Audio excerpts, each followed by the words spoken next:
Welcome to Susmita's blog and kitchen. শীতকালে গরম গরম ভাতের সাথে ভর্তা খেতে কার না ভালো লাগে, তাই আজকে বানিয়ে নিচ্ছি শিম ভর্তা। প্রথমে শিমগুলোকে টুকরো টুকরো করে কেটে একটি কড়াইতে সামান্য একটুখানি নুন আর জল দিয়ে ভালো করে সেদ্ধ করে নেব।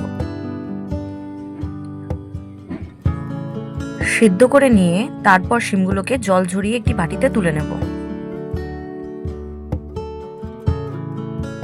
তারপর একে একে পেঁয়াজ, টমেটো, লঙ্কা কুচি করে নেব।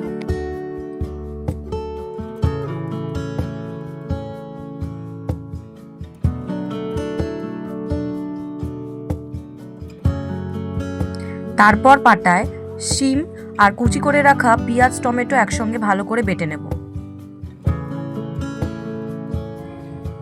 তারপর কড়াইতে তেল দিয়ে নেব এবং শুকনো লঙ্কা ফোড়ন দিয়ে নেব।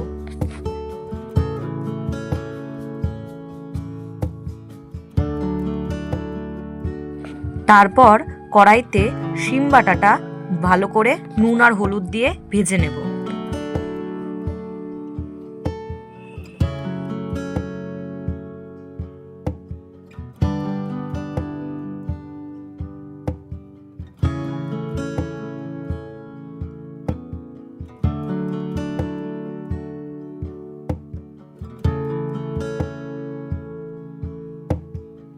ভালো করে ভাজা হয়ে গেলে একটি পাত্রে তুলে নেব এবং ওপর থেকে আমি সর্ষের তেল ছড়িয়ে দেব।